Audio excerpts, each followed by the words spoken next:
Shri Sai Satcharitra, Chapter 23.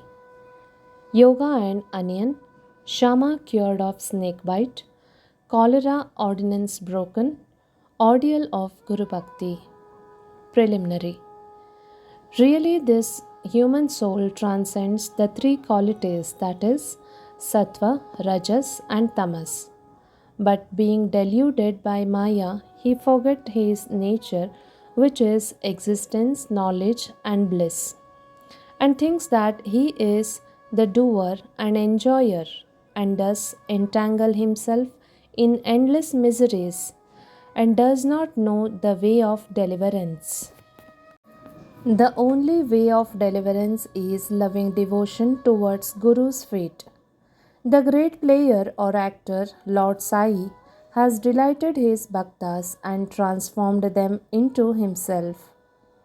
We regard Sai Baba as an incarnation of God for reasons already stated, but he always said that he was an obedient servant of God. Though an incarnation, he showed the people the way how to behave satisfactorily and carry out the duties of their respective stations in this life. He never emulated others in any way, nor asked other to have something done for him. For him, who saw the Lord in all movable and immovable things of this world, humility was the most proper thing.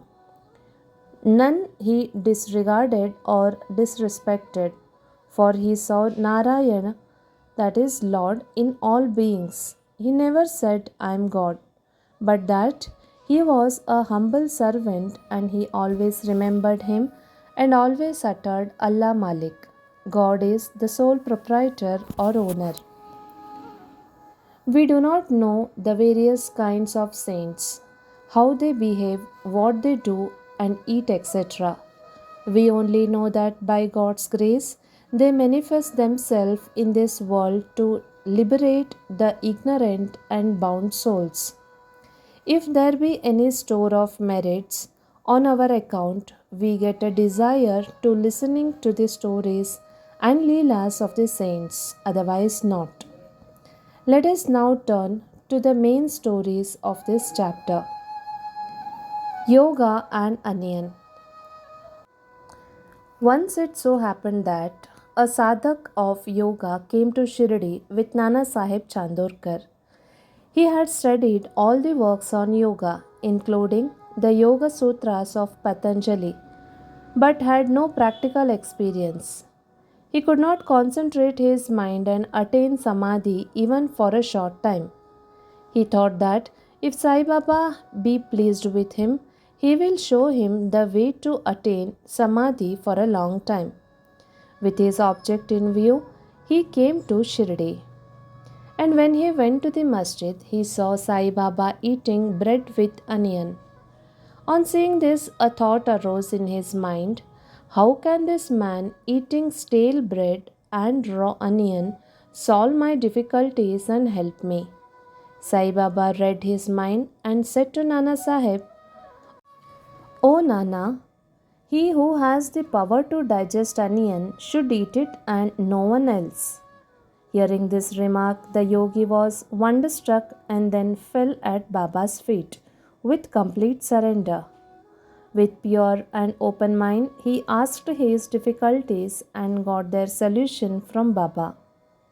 Thus, being satisfied and happy, he left Shirdi with Baba's Udi and blessings. Shama cured of snake bite. Before Hemad Pant begins the story, he says about the jiva that it can be very well compared with a parrot, that they both are bound, the one in the body and the other in the cage. Both think that their present bound state is good for them.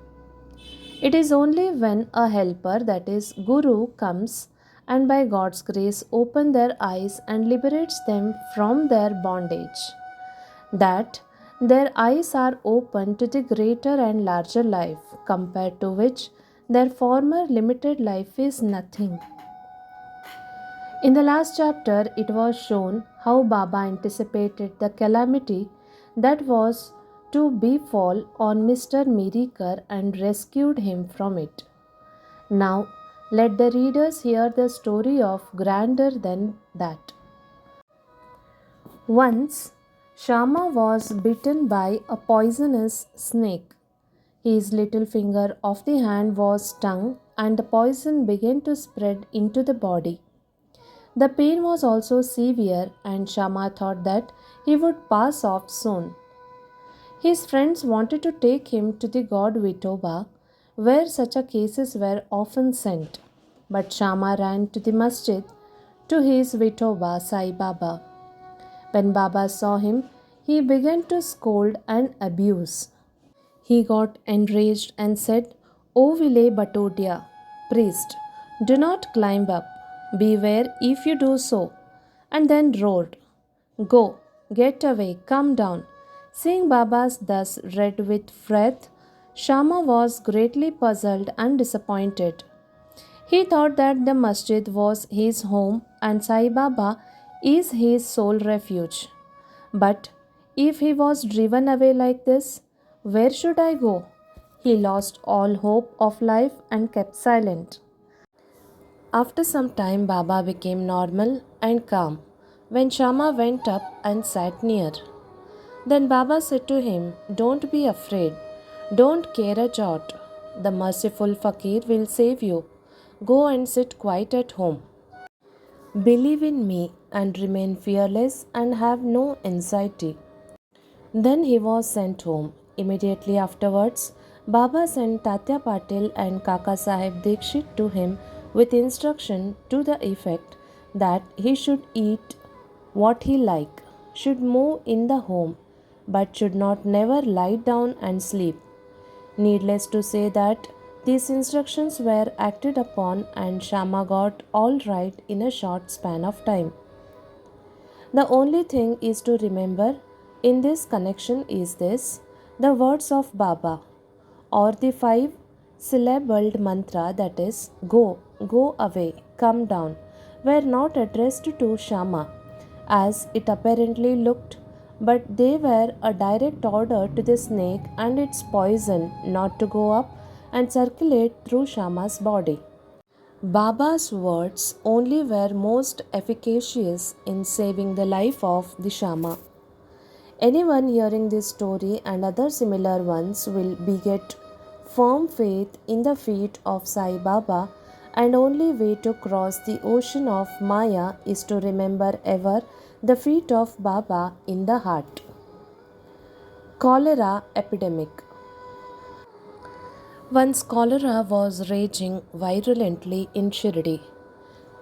The residents were much frightened and they stopped all communication with the outside people. The panchas of the village assembled together and decided upon 2 ordinances as a remedy to check and put down the epidemic. They were 1. No fuel cart should be allowed to come in the village, and second one, no goat should be killed there. If anybody disobeyed these ordinances, they were to be fined by the village authorities and panchas. Baba knew that all these were mere superstition, and therefore he cared 2 pence for the cholera ordinances. While the ordinances were in force, the fuel cart came there and wanted to enter the village. Everybody knew that there were dearth of fuel in the village. Still, the people began to drive away the fuel cart. Baba came to know of this. He came to the spot and asked the cartman to take the fuel cart to the masjid. No one dared to raise his voice against the action of Baba. He wanted fuel for his duni, and so he purchased it. Like an Agnihotri keeping his sacred fire alive throughout his life, Baba kept his duni ever burning all the day and night. And for this, he always stocked fuel. Baba's home, that is the masjid, was free and open to all. It had no lock and key, and some poor people removed some wood from there for their use. Baba did not grumble about this. Baba saw that the whole universe was pervaded by the Almighty, and so he never bore enmity or ill will to anybody.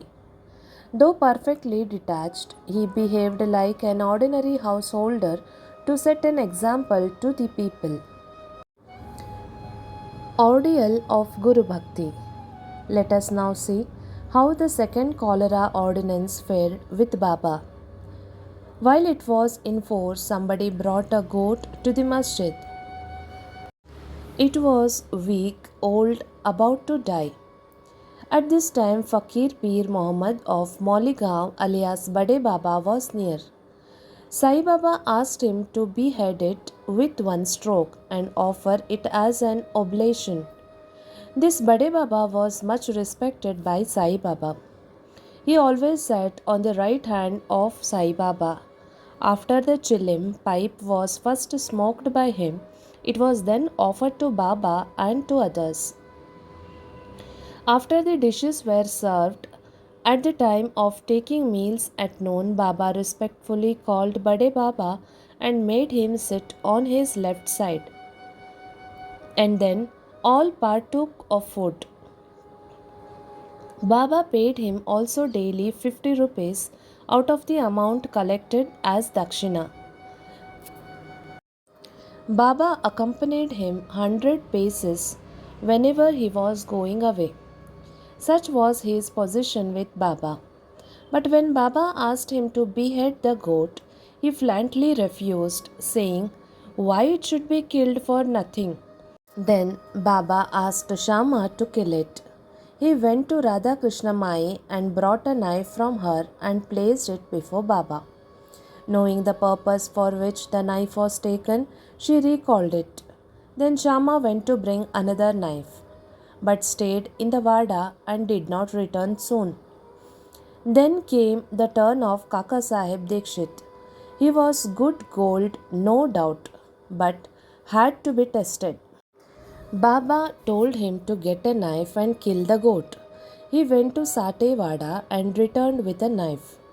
He was ready to kill it at Baba's bidding.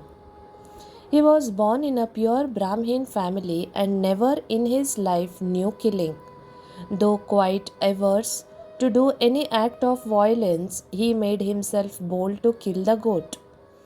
All the people wondered to see that Bade Baba, a Mohammedan, was unwilling to do it, while a pure Brahmin was making preparations to do it so.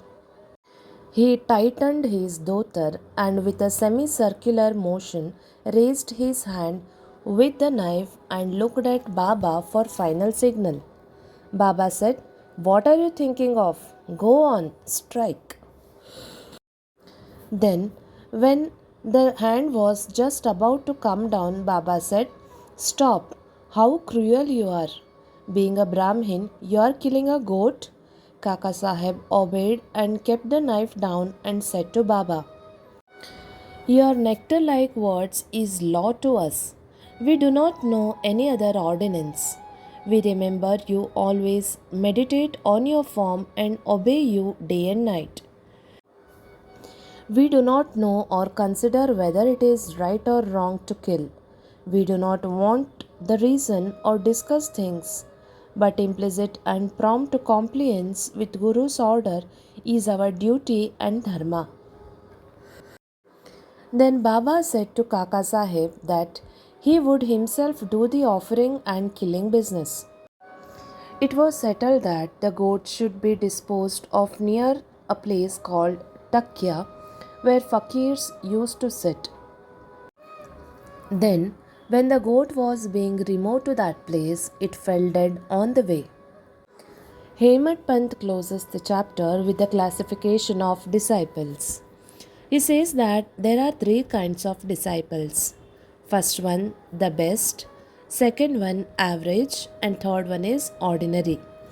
The best kind of disciples are those who guess what their guru want and immediately carry it out and serve them without waiting for an order from them.